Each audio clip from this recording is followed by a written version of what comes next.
বিসমিল্লাহির রহমানির রহিম। আজকে তোমাদের সাথে একটা কথা শেয়ার করি ভাইয়ারা। আমি মাঝে মধ্যে আমার ফেসবুকে আমাদের বন্ধুদের দেখি অনেকে হতাশ, অনেকে তার লাইফে কি করবে এটা নিয়ে তারা হতাশ, ফিউচারে কি হবে এটা নিয়ে তারা হতাশ। আল্লাহ নিজে সূরা ইনশিরায় বলছে ইন্নামাল উসরি ইসরা, নিশ্চয়ই কষ্টের পরে আছে স্বস্তি। তাই এখন যারা কষ্টে আছি এখানে ভাবার কিছু নাই যে আমাদের লাইফে কি হবে। আল্লাহ তো বলছে উদুনি আস্তাজিব লাকুম, তোমরা আমাকে ডাকো আমি তোমাদের ডাকে সাড়া দেবো, কিন্তু আমি তো ডাকার সময়ই পাই না। 24/7 আল্লাহ সবসময় আমাদের ডাকতেছে যে তোমরা সবসময় আমার কাছে ডাকো, কিন্তু আমাদের ডাকার কোনো সময় নাই। আমাদের শুধু মনে টেনশন আর টেনশন। টেনশন হচ্ছে শয়তানের ফার্স্ট মিশন, শয়তানের প্রথম টার্গেট টেনশন তৈরি করা। তাই আমাদের বিভিন্ন বন্ধুরা আছে যারা টেনশনে অনেক সময় থাকে এবং বিভিন্ন নার্ভাস হয়ে যায়। আরে ভাই, মমিন কি কোনো টেনশনে পড়তে পারে? Can you imagine that? তোমরা কি কল্পনা করতে পারছো ভাই মমিন কোন টেনশনে থাকে? আর সেই বিখ্যাত হাদিসের কথা মনে পড়ে গেল, সেই ফাতেমা রাদিয়াল্লাহু তাআলা আনহু আর আলী রাদিয়াল্লাহু তাআলা আনহুর ঘটনা। ফাতেমা রাদিয়াল্লাহু তাআলা আনহা বলতেছে একদিন 3 দিন পর্যন্ত তাদের ঘরে খাবার নাই। তো ফাতেমা রাদিয়াল্লাহু আনহা বলতেছে, আলী আজকে কি খাবারের সন্ধানে বের হবা? যদি কিছু খাবার জোটে। তো আলী রাদিয়াল্লাহু তাআলা আনহু গেলেন খাবারের সন্ধানে। সন্ধ্যা প্রায় পের হতেই আলী রাদিয়াল্লাহু তাআলা আসতেছে।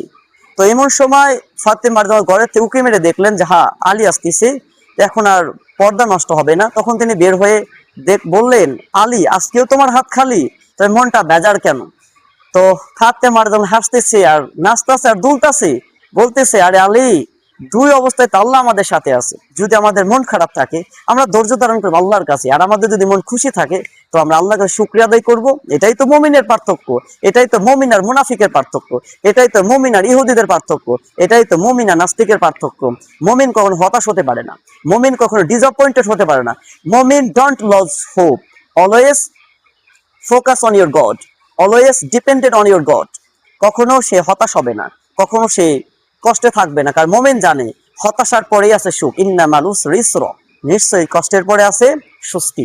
তাই প্রিয় বন্ধুরা, হতাশার কিছু নাই, টেনশনের কিছু নাই, রিজিক তো আল্লাহ দিবেন।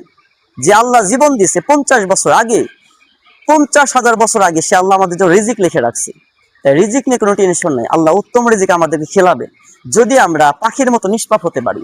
পাখিরা যেমন সকালবেলা কিচিরমিচির আওয়াজ দিয়ে বের হয়ে যায়, খাবার কই? তাদেরকে ফ্রিজ আছে? তাদের তো কোনো ফ্রিজ নাই। তারা খাবার কি স্টক করে কোথায়? পাকস্থলীতে স্টক করে এবং প্রতিদিনে খাবার প্রতিদিন খায়। তাই তাদের রিজিক নিয়ে যখন আল্লাহ তাদের মারে নাই, আমরা আশরাফুল মাখলুকাত, আল্লাহ আমাদের কিভাবে ছেড়ে দিবেন? এই কারণে বই বন্ধুরা, হতে পারো আমরা হতে পারি আমরা ভার্সিটি স্টুডেন্ট, হতে পারে আমরা কলেজের স্টুডেন্ট, হতে পারি আমরা একাডেমিক স্টুডেন্ট, হতে পারি মাদ্রাসা, যে কোনো ধরনের স্টুডেন্ট আমরা হতে পারি। ভাই হতাশা মুমিনদের সাজে না। তাই সর্বপ্রথম তাওয়াক্কুল করা উচিত আল্লাহর কাছে।